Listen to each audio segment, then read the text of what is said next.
এক্ষেত্রে ভারত সরকারের স্ট্যান্ড খুব ক্লিয়ার এবং যেটা মুখ্যমন্ত্রীরও স্ট্যান্ড খুব ক্লিয়ার, সেটা হচ্ছে দু ধরনের লোক পার্শ্ববর্তী দেশ অর্থাৎ বাংলাদেশ থেকে এখানে এসেছে। একটা অবৈধ অনুপ্রবেশকারী, তারা এই দেশের বা এই রাজ্যে থাকবেন না, প্রক্রিয়ার মধ্য দিয়ে ফেরানো হচ্ছে, সংখ্যাটা কম। আগামী দিনে চিহ্নিত করে তাদেরকে ফেরত পাঠানো হবে সতর্কতার সঙ্গে এবং যাচাই বাছাই করে, যাতে বীরভূমে যে একটি ত্রুটি ঘটেছিল আগের সরকারের সময়ে, পরে দেখবেন ভারতীয় তাকে পাঠিয়ে দেওয়া হয়েছিল বাংলাদেশ। আমাদেরও লক্ষ্য রাখতে হবে যাতে একজনও ভারতীয় যাতে এটার অসুবিধায় না পড়ে। আবার যারা অনুপ্রবেশকারী তাদেরকে যেতে হবে, তারা এখানে থাকবে না, তাদেরকে আমরা খাওয়াতে পারবো না, তাদের রাখতে পারবো না, পরিষ্কার কথা। কিন্তু এখানে দু রকমের বিষয় রয়েছে। भारत बांग्लादेश सीमा पर अवैध घुसपैठ रोकने को लेकर केंद्र सरकार और सुरक्षा एजेंसियां लगातार सख्त कदम उठा रही हैं और इसी बीच पश्चिम बंगाल के सीएम सुवेंदु अधिकारी का भी एक बड़ा बयान सामने आया है।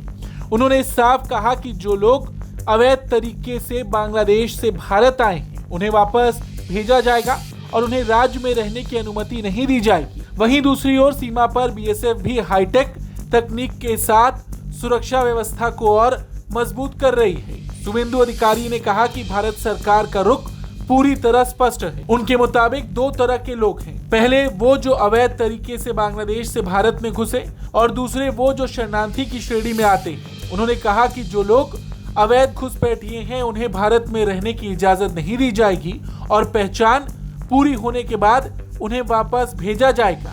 हालांकि उन्होंने ये भी कहा कि इस पूरी प्रक्रिया में पूरी सावधानी बरती जाएगी ताकि किसी भारतीय नागरिक के साथ गलती ना हो।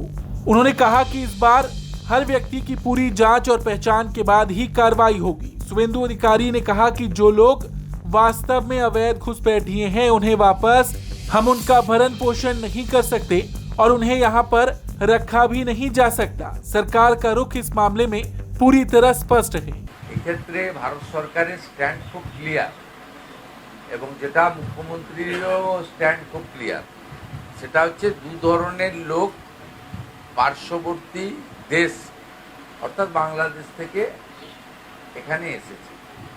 একটা অবৈধ অনুপ্রবেশকারী, তারা এই দেশের বা এই রাজ্যে থাকবেন না, প্রক্রিয়ার মধ্য দিয়ে ফেরানো হচ্ছে, সংখ্যাটা কম।